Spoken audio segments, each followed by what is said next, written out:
ನಮಸ್ಕಾರ, ನಾನು ಸುನೀತಾ. ಫೆಬ್ರವರಿ 5ಕ್ಕೆ ಭಾಗ್ಯರಾಜ್ ಫಿಲ್ಮ್ ರಿಲೀಸ್ ಆಗ್ತಾ ಇದೆ. ಆ ಸಿನಿಮಾದ ಬಗ್ಗೆ ಸಾಕಷ್ಟು ಕುತೂಹಲ ನಮಗೂ ಇದೆ, ನಿಮಗೂ ಇದೆ. ಈಗ ಆ ಸಿನಿಮಾದ ನಾಯಕ ಮಹೇಶ್ ಅವರು ನಮ್ಮ ಜೊತೆ ಇದ್ದಾರೆ. ಆ ಸಿನಿಮಾದ ಬಗ್ಗೆ ಅವ್ರನ್ನೇ ನಾವು ಕೇಳ್ಕೊಂಡು ಬರೋಣ. Sir hi. ಫಸ್ಟ್ ಎಕ್ಸ್ಪೀರಿಯನ್ಸ್ ಸಿನಿಮಾದ ಬಗ್ಗೆ, ಸೊ ನಿಮ್ಮ ಎಕ್ಸ್ಪೀರಿಯನ್ಸ್ ಹೇಳ್ಕೊಳ್ಳಿ. ಸಿನಿಮಾದಲ್ಲಿ ನಟನೆ ಹೇಗಿತ್ತು? ಸಿನಿಮಾ ಬಗ್ಗೆ ಹೇಳ್ಬೇಕು ಅಂದ್ರೆ ಹೋಮ್ ಬ್ಯಾನರು ನನ್ನ ತಮ್ಮ ಯೋಗಿ, ಅವನಿಗೂ ಈ ಪ್ರಿವಿಲೇಜ್ ಇರಲಿಲ್ಲ. ನಾನು ಹೇಳ್ಕೊಬೇಕು ಅಂದರೆ ಲಕ್ಕಿ ಫೇಲ್ ಆಗುತ್ತೆ ಆ ಒಂದು ಲೆಕ್ಕದಲ್ಲಿ. ನಮ್ಮ ಹೋಮ್ ಬ್ಯಾನರಲ್ಲಿ ಸಿನಿಮಾ ಪ್ರೊಡಕ್ಷನ್ ಮಾಡಿರೋದು ಮತ್ತು ಫಸ್ಟ್ ಟೈಮ್ ಹೀರೋ ಆಗಿ ಲಾಂಚ್ ಆಗ್ತಾ ಇರೋದು ತುಂಬ ಖುಷಿ ಇದೆ. 5ನೇ ತಾರೀಕು ಸಿನಿಮಾ ರಿಲೀಸ್ ಆಗ್ತಾ ಇದೆ and we had a wonderful experience. Shooting ಮಾಡಬೇಕಾದ್ರೆ ಅದು ಶೂಟಿಂಗ್ ಥರನೇ ಇರಲಿಲ್ಲ, ಎಲ್ಲೋ ಒಂದು ಸುಮ್ಮನೆ ಒಂದು ಪಿಕ್ನಿಕ್ ಥರ ಹೋಗಿ ಬಂದಂಗೆ ಆಯಿತು. ನಮ್ಗೆ ಅಷ್ಟು ಖುಷಿ ಇತ್ತು. ಸ್ಪಾಟಲ್ಲಿ ನಮ್ಮ ಡೈರೆಕ್ಷನ್ ಟೀಮು ಮತ್ತು ನಮ್ಮ ಕ್ಯಾಮ್ರಾ ಟೀಮು, ಕಂಪ್ಲೀಟ್ ಕ್ರ್ಯೂ, ಏನು ಪ್ರೊಡಕ್ಷನ್ ಬಾಯ್ಸು, ಕ್ರೀನು, ಯೂನಿಟ್ ಎಲ್ಲ ಪ್ರತಿಯೊಬ್ಬರು ಫ್ರೆಂಡ್ಸ್ ಥರನೇ ಇರ್ತಾಯಿದ್ರು. ಆ್ಯಂಡ್ ನನಗೆ ಹೊಸ ಅನುಭವ ಆದ್ದರಿಂದ, ಮತ್ತು ಜಾಹ್ನವಿ ಅವರು ನನಗಿನ ಸೀನಿಯರ್ ಆರ್ಟಿಸ್ಟ್, ಅವರು ತುಂಬ experienced. She is basically from stage. ಆ ಒಂದು ಪ್ಲಸ್ ಪಾಯಿಂಟ್ ಅವ್ರಿಗಿತ್ತು. ಸೊ ನಾನು ಅವ್ರಿಗೆ ಮ್ಯಾಚ್ ಮಾಡೋ ಥರ ಆ್ಯಕ್ಟಿಂಗ್ ಮಾಡಲೇಬೇಕು ಅನ್ನೋದೊಂದು ಮನಸ್ಸಲ್ಲಿತ್ತು ನನಗೆ. And it was a wonderful experience working with a very good co star. ಅವರು ನನಗೆ ತುಂಬಾ ಸಪೋರ್ಟ್ ಮಾಡಿದ್ದಾರೆ. ಒಂದು ಯಾವುದೇ ಒಂದು ಸೀನ್ ಶೂಟ್ ಮಾಡಬೇಕಾದ್ರೆ ಆಗಲಿ, ಮತ್ತು ಒಂದು ಡೈಲಾಗ್ಸ್ ರಿಹರ್ಸಲ್ ಮಾಡಬೇಕಾದ್ರೆ ಆಗಲಿ. ನಾವು ಸಿನಿಮಾ ಶೂಟಿಂಗ್ ಸ್ಟಾರ್ಟ್ ಮಾಡೋಕ್ಕೆ ಮುಂಚೆ ಒಂದು ತಿಂಗಳಷ್ಟು ಮುಂಚೆ ನಾವು ಹೋಮ್ವರ್ಕ್ ಅಂತ ಮಾಡ್ಕೊಂಡಿದ್ವಿ.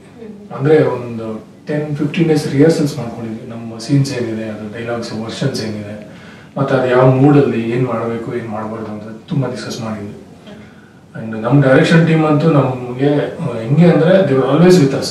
ಅಂದರೆ ಸಿನ್ಸ್ ದಿ ಬಿಗಿನಿಂಗ್ ಅವ್ರು ಯಾವಾಗ ಸ್ಕ್ರಿಪ್ಟ್ ಬರೆಯೋಕೆ ಕೂತ್ಕೊಂಡ್ರು ನಮಗೆ ಅಂತ, ಡೈಲಾಗ್ ವರ್ಷನ್ ಸ್ಟಾರ್ಟ್ ಮಾಡೋದಾಗಲಿ ನಾನು ನಮ್ಮನ್ನ ಜೊತೆಲಿ ಇಟ್ಕೊಂಡು ಆ ಒಂದು ಏನಿದೆ ಈ ಥರ ಮೂಡಲ್ಲಿ ಬರುತ್ತೆ, ಈ ಥರ ಸೀನ್ ಹಿಂಗೆ ಬರುತ್ತೆ ಅನ್ನೋದನ್ನ ನೀಟಾಗಿ ಕಂಪ್ಲೀಟಾಗಿ ಎಕ್ಸ್ಪ್ಲೈನ್ ಮಾಡಿ ನನ್ನ ಕೆಲಸ ಸ್ವಲ್ಪ ಕಮ್ಮಿ ಮಾಡೋದು ಈಸಿ. ಇವಾಗ ಯೋಗಿ ಅವರು ಈ ಸಿನಿಮಾದಲ್ಲಿ ಆಕ್ಟ್ ಮಾಡಿದಾರ? ಯಾವ ಪಾತ್ರ ಮಾಡಿದ್ದಾರೆ?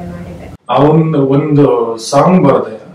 ಆ ಒಂದು ಸಿಚುವೇಶನ್ ಹೆಂಗಿರುತ್ತೆ ಅಂದ್ರೆ, ದುಡ್ಡೇ ನೋಡಿರಲ್ಲ ಅಂತವ್ರಿಗೆ ಸಡನ್ ಆಗಿ ತುಂಬಾ ದುಡ್ಡು ಬಂದ್ಬಿಡುತ್ತೆ.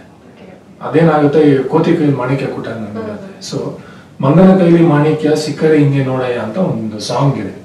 ಆ ಸಾಂಗ್ ನ ಯಾರಾದ್ರೂ ಒಬ್ರು ಅಟ್ಲೀಸ್ಟ್ ಸೀನಿಯರ್ಸ್ ಯಾರಾದ್ರೂ ಹೇಳಿದ್ರೆ, ನಮ್ಮನ್ನ ತೋರಿಸಿ ಅವರು ರೇಗಿಸಿ ಹೇಳೋ ತರ ಇದ್ರೆ ಸಾಂಗ್ ಚೆನ್ನಾಗಿರುತ್ತೆ ಅಂದ್ಬಿಟ್ಟು ನಮ್ಮ ಡೈರೆಕ್ಟರ್, ನಮ್ಮ ತಂದೆ ಎಲ್ಲ ಕೂತು ಯೋಚನೆ ಮಾಡಿದಾಗ ಈ ಸಾಂಗ್ ಆಪ್ಟು ಯೋಗಿನೇ ಮಾಡಿದ್ರೆ ಚೆನ್ನಾಗಿರುತ್ತೆ ಅನ್ನೋದೊಂದು ಮನ್ಸಿಗೆ ಬಂತ ಅವನಿಗೆ. ಸೊ ಅವಾಗ ಆ ಸಾಂಗ್ ಮಾತ್ರ ಯೋಗಿ ಕೈ ಮಾಡಿಸಿದೀನಿ, ಒಂದು ಹಾಡಲ್ಲಿ ಮಾತ್ರ ಮಾಡಿಸಿದೀನಿ. ನಿಮ್ಮ ಫಸ್ಟ್ ಫಿಲ್ಮ್ ನಿಮ್ಮ ಹೋಮ್ ಬ್ಯಾನರ್ ಅಲ್ಲಿ ಮಾಡಬೇಕು ಅಂತ ನಿಮಗೆ ಯಾಕೆ ಅನ್ನಿಸ್ತು? ನಾನು ಬೇಸಿಕಲಿ ಸಿನಿಮಾ ಹೀರೋ ಆಗ್ಬೇಕಂತ ಯಾವತ್ತೂ ಅನ್ಕೊಂಡಿರಲಿಲ್ಲ. And I was always into production line. ನಮ್ದು 4 ಸಿನಿಮಾ ಇದೆ, 4ನೇ ಸಿನಿಮಾ. ಮುಂಚೆ 3 ಸಿನಿಮಾನು ಪ್ರೊಡಕ್ಷನ್ ಎಲ್ಲ ನಾನೇ ಮೇಂಟೈನ್ ಮಾಡ್ತಾ ಇದ್ದಿದ್ದು. I was in charge of everything there. And ಈ ಕಥೆನ ದೀಪಕ್ ಅವ್ರು ಬಂದು ನಮ್ಮ ತಂದೆ ಹತ್ರ ಫಸ್ಟ್ ಹೇಳಿದ್ದಾರೆ. ಆಮೇಲೆ ನಮ್ಮ ತಂದೆ ಅದೇನು ಮನ್ಸು ಮಾಡೋರು ಅಂತ ಗೊತ್ತಿಲ್ಲ, ಯೋಗಿ ಹತ್ರ ನನ್ನ ಹತ್ರ ಎಲ್ಲ ಕೂತ್ಕೊಂಡು ಮಾತಾಡಿದ್ಮೇಲೆ ನಾವು ಕೂತ್ಕೊಂಡು ಕತೆ ಕೇಳಿದ್ವಿ. Complete crew, music director, cameraman, ನಾನು, ನನ್ನ ತಂದೆ, ನಮ್ಮ ತಾಯಿ, ಯೋಗಿ ಎಲ್ಲ ಕೂತ್ಕೊಂಡು ಹೇಳಿದ್ವಿ. And Yogi was the first to suggest me. ಅವನೇ ಮೊದಲು ನಾನು ಸಜೆಸ್ಟ್ ಮಾಡಿದ್ದು. ಕಂಟೆಂಟ್ಸ್ ಚೆನ್ನಾಗಿದೆ, ಹೊಸಬ ಲಾಂಚಕ್ಕೆ ಏನೇನು ಬೇಕೋ ಎಲ್ಲ ಇದೆ, ಮಾಡು ಸಿನಿಮಾ ಚೆನ್ನಾಗಾಗುತ್ತೆ ಅಂತ. ಇನ್ನು ಐ ವಾಸ್ ರಿಯಲಿ ಹ್ಯಾಪಿ. ಆಮೇಲೆ ಸಿನಿಮಾ ಮಾಡಿದೆ ನಾನು. ಇವಾಗ ಹೊಸ ಸಿನಿಮಾ, ಹೊಸ ಕಥೆ, ಸೊ ಇದನ್ನ ಜನ ಯಾಕೆ ನೋಡ್ಬೇಕು ಅಂತ ನೀವು ಅನ್ಕೊಂಡಿದ್ದೀರಾ? ಹೊಸಬ್ರು ಒಂದು ಹೊಸ ಪ್ರಯತ್ನ ಪಟ್ಟಿದ್ದೀವಿ. ಅಂದ್ರೆ ನಾವೇನು ಯಾರು ಮಾಡಕ್ ಆಗದೆ ಇರೋದನ್ನ ಮಾಡಿದೀವಿ ಅಂತ ಹೇಳೋದಿಲ್ಲ, ಬಟ್ ನಮ್ಮ ಒಂದು ಸಿನ್ಸಿಯರ್ ಎಫರ್ಟ್ ಇದೆ ಸಿನಿಮಾ. ಅಂಡ್ ಕಂಪ್ಲೀಟ್ ಎಂಟರ್ಟೈನರ್ ಇದು. ಯಾರೇ ಸಿನಿಮಾ ನೋಡಿದ್ರು ಅದು ಪೈಸಾ ವಸೂಲ್ 100%. ಅವ್ರು ಏನ್ ದುಡ್ಡು ಕೊಟ್ಟು ಥಿಯೇಟರ್ ಒಳಗೆ ಬರ್ತಾರೆ, ಆ ದುಡ್ಡು ಅವ್ರಿಗೆ ಮೋಸ ಆಗೋದಿಲ್ಲ. 2 hours 10 minutes ಏನ್ ಎಂಟರ್ಟೈನ್ಮೆಂಟ್ ಎಕ್ಸ್ಪೆಕ್ಟ್ ಮಾಡ್ಕೊಂಡು ಬರ್ತಾರೆ, ಅದೊಂದು ರಿಫ್ರೆಶಿಂಗ್ ಮೂಡ್ ಬೇಕು ಅವರಿಗೆ, ಅದು 100% ಸಿಗುತ್ತೆ. ಇವಾಗ ಟ್ರೈಲರ್ ರಿಲೀಸ್ ಆಯ್ತು, ಇದು ಸೋಷಿಯಲ್ ಮೀಡಿಯಾದಲ್ಲಿ ಹೈಪ್ ಕ್ರಿಯೇಟ್ ಮಾಡಿದೆ. ಸೊ ಅಂತದ್ ಕಂಟೆಂಟ್ ಏನಿದೆ ನಿಮ್ಮ ಮೂವಿಲಿ? ಸಿನಿಮಾ ಆ ತರ ಕಂಟೆಂಟು ನಾವೇನು ಹೇಳಕ್ ಬರೋದೇ ಇಲ್ಲ. ಯಾಕಂದ್ರೆ ಇನ್ನೊಂದು ವಾರ ಇದೆ ಸಿನಿಮಾ ರಿಲೀಸಿಗೆ. ಅದನ್ನ ಜನ ಬಂದು ಥಿಯೇಟರ್ ಸಿನಿಮಾ ನೋಡಿದಾಗಲೇ ಗೊತ್ತಾಗುತ್ತೆ. ನಾವು ಅಂದ್ರೆ ಎಕ್ಸ್ಪೆಕ್ಟ್ ಮಾಡಿಲ್ಲ. ನಮ್ಮ ಟ್ರೈಲರ್ ಈ ಮಟ್ಟಕ್ಕೆ ನಮ್ಗೆ ಇದಾಗುತ್ತೆ ಅನ್ನೋದು ನಮ್ಗೆ ಗೊತ್ತೇ ಇರಲಿಲ್ಲ. ಅಂಡ್ ಎಲ್ಲ that complete success goes to my director Deepak. Okay, ನಕಲು ಮಾಡಬೇಡಿ ಸಾಂಗ್ ಹಿಟ್ ಆಗಿದೆ. ಆ ಸಾಂಗ್ ಅಲ್ಲಿ ಅಂತದ್ದು ಏನಿದೆ? ಅದು ಸ್ಕ್ರಿಪ್ಟ್ ಬರ್ದವ್ರನ್ನ ನೀವು ಕೇಳಿದ್ರೆ ಬಹುಶಃ ಅವ್ರು ನೀಟಾಗಿ ಹೇಳ್ತಾರೆ ಅನ್ಸುತ್ತೆ ಇದನ್ನ. ಯಾಕಂದ್ರೆ ನಾವು ಅದನ್ನ ಹೇಳಂಗಿಲ್ಲ ಆರ್ಟಿಸ್ಟ್ಗಳು. ನೋಡಿದ್ರಲ್ಲ ವೀಕ್ಷಕರೇ, ಭಾಗ್ಯರಾಜ್ ಸಿನಿಮಾದ ನಾಯಕ ಮಹೇಶ್ ಅವ್ರು ನಮ್ ಜೊತೆ ಮಾತಾಡಿದ್ರು. ಫೆಬ್ರವರಿ 5ಕ್ಕೆ ಈ ಸಿನಿಮಾ ರಿಲೀಸ್ ಆಗ್ತಾ ಇದೆ, ಹೊಸಬ್ರ ಸಿನಿಮಾ. ತಪ್ಪದೆ ನೀವು ಫೆಬ್ರವರಿ 5ಕ್ಕೆ ಸಿನಿಮಾ ನೋಡಿ.